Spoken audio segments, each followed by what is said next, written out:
नमस्कार दोस्तों मैं आपका अपना दोस्त मोहित बघेल। कैसे हैं आप सभी?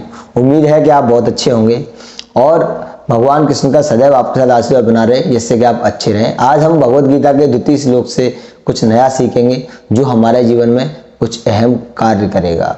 जैसा कि हमने प्रथम श्लोक में ये सुना था कि धृतराष्ट्र कह रहे थे कि हे संजय, मुझे बताओ, मुझे रिपोर्टिंग करो कि कुरुक्षेत्र में क्या हुआ। तो हमें पहले ये समझना होगा कि धृतराष्ट्र संजय से ही क्यों कह रहे हैं। तो संजय से धृतराष्ट्र इसलिए कह रहे हैं कि धृतराष्ट्र के सचिव है संजय। धृतराष्ट्र राजा है हस्तिनापुर के, उनके सचिव है संजय। एक सचिव का रोल क्या होता है? जैसे कि हमारे देश के प्राइम मिनिस्टर अगर किसी देश में जाते हैं, मान लीजिए कि अगर वो हांगकांग जाते हैं, भारत के प्राइम मिनिस्टर हांगकांग जाते हैं, तो वहाँ की बोली भाषा उनके समझ में नहीं आएगी।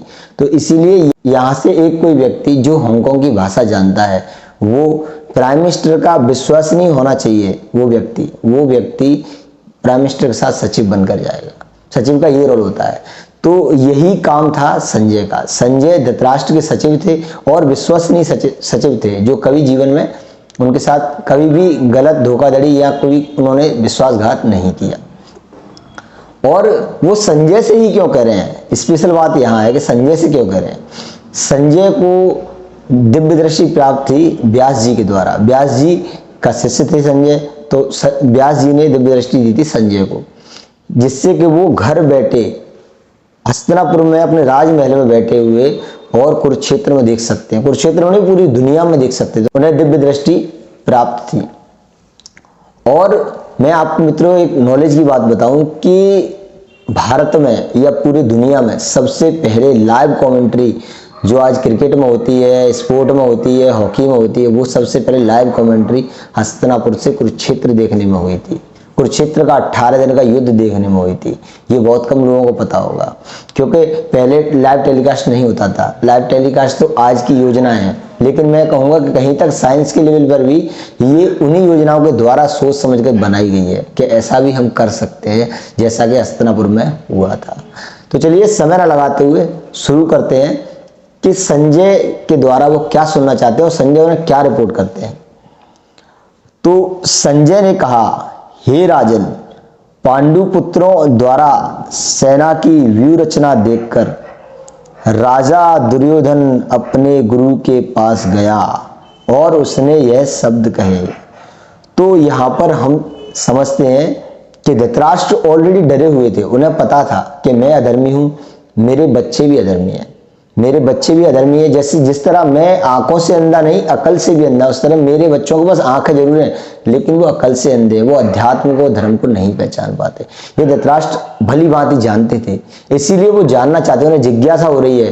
वो ऐसे समझ रहे हैं, ऐसे समझिए आप, जैसे कि अगर कोई एल्कोहलिक व्यक्ति है, कोई नशेबाज व्यक्ति है, अगर आप उसे बोलोगे ना कि आप इस नशा को करोगे तो जल्दी मरोगे, तो वो क्या बोलेगा कि हाँ मुझे पता है किस नशे से मरते हैं, लेकिन एंजॉय भी करते हैं। वो ये सोचता है कि मैं इस नशे से तो मरूंगा, उसे जानकारी है, लेकिन फिर भी ये सोचता है कि शायद भगवान का कोई नया एक अमृत ऐसा आ जाए जिससे कि मैं लंबी आयु जी सकूं और अपना एंजॉय कर सकूं। लेकिन ऐसा होता नहीं है, क्योंकि ऐसा कोई सिस्टम ही नहीं है। ठीक उसी तरह अधर्मी लोगों के लिए मृत्यु के अलावा कोई सिस्टम है ही नहीं। लेकिन धृतराष्ट्र यहाँ सोच रहे हैं कुछ ऐसा मार्ग निकले कि मैं जीत जाऊं और मेरे बच्चे जीत जाए और हस्तिनापुर के राजा बने, लेकिन ऐसा कतई नहीं होगा। वो यही जानना चाह रहे हैं और धृतराष्ट्र को यहाँ पर संजय यही बताना चाह रहे हैं कि संजय कह रहे हैं कि पांडु पुत्रों द्वारा व्यू रचना को देखकर, मतलब पांडु पुत्रों की जो व्यू रचना थी, पांडवों की जो व्यू रचना थी, उसको देखकर दुर्योधन चकित रह गया। और उन्होंने यहाँ पर दुर्योधन को राजा कहकर संबोधित किया है कि राजा दुर्योधन जो चकित रह गया, वो अपने सेनापति गुरु द्रोण के पास गया। अब आप ये सोचो कि एक राजा जो संपूर्ण जानकार होता है, वो सेनापति के पास क्यों जाएगा? क्योंकि वो उस व्यू रचना को देखकर बौखला गया। कभी कभी आपने ये भी देखा होगा कि कोई व्यक्ति आपसे इतना जलता हो कि वो कभी आपके पीछे बुराई करता हो, लेकिन अचानक अगर उसे कोई आपके बारे में अजीब सी बात, या मान लो कोई आपकी स्पेशल तरक्की दिख जाए, तो वो रह नहीं पाता है, कभी कभी आपके मुंह पे ही कह देगा जो उसे कहना होगा। जो उसे जलेसी हो रही होगी वो अपने मुंह पे कह देगा, उसे पचेगी नहीं। वो ये भी नहीं कि सिर्फ बाद में आपकी बुराई करे, वो आपके फेस पे ही कर देगा, उसके मुंह से देखते ही निकलेगा। ठीक उसी तरह यहाँ पर दुर्योधन कर रहा है। दुर्योधन को देख के वो बौखला गया तो तुरंत अपने गुरु के पास गया, सेनापति गुरु के पास गया। मतलब कहने का ये है कि संजय यहाँ पर धृतराष्ट्र को बता रहे हैं कि तुम मूर्खता कर रहे हो, तुम्हारे बच्चे मूर्खता कर रहे हैं, कि वो अभी राजा बनने योग्य नहीं है। आपने उसे राजा बना तो दिया है, लेकिन आज भी उसे राजा बनने के बाद भी सेनापति के पास जाना पड़ रहा है। ये नॉलेज की बात है। तो इसका मतलब आपका पुत्र राजा बनने योग्य नहीं है। अब भी समझ जाओ और इस युद्ध को रुकवा दो और आपके बच्चों को और पांडवों के साथ बराबर का हिस्सा करके अलग अलग राज्य बांट दो। लेकिन हस्तिनापुर के राजा धृतराष्ट्र ने ऐसा नहीं किया। यही संजय बता रहे हैं। मैं आपको एक नॉलेज के लिए और एक बात बताऊं कि अगर आज के युग के होते तो अपने राजा धृतराष्ट्र को उल्टा सीधा ज्ञान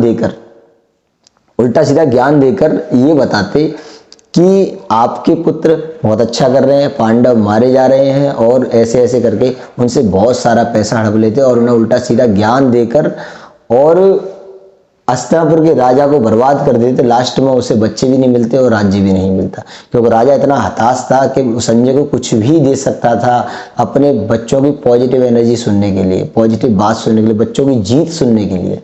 लेकिन संजय ने ऐसा नहीं किया। पहले युग में चीज़ें और पैसा वैल्यू नहीं रखता था। पहले युग में इंसान का अपना धर्म, अपना ईमान वैल्यू रखता था। तो यहाँ हमें संजय से सबसे बड़ी बात ये सीखनी चाहिए। और इसमें सबसे बड़ी और ज्ञान की बात यह है कि पद कोई वैल्यू नहीं रखता। आप किसी भी पद पर रहकर भी धर्म का काम कर सकते हैं।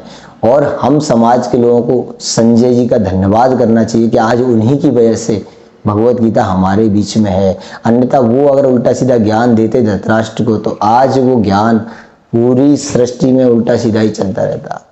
लेकिन ऐसा नहीं हुआ। हमें संजय जी को बार बार धन्यवाद देना चाहिए। तो मित्रों, आज की वीडियो को यही विराम देते हैं। अगली वीडियो में तृतीय श्लोक के साथ कुछ नया सीखेंगे। जब तक के लिए मेरे चैनल को लाइक करो, सब्सक्राइब करो, कमेंट बॉक्स में बताओ कि मेरा वीडियो कैसा रहा। जब तक के लिए धन्यवाद। हरे कृष्णा।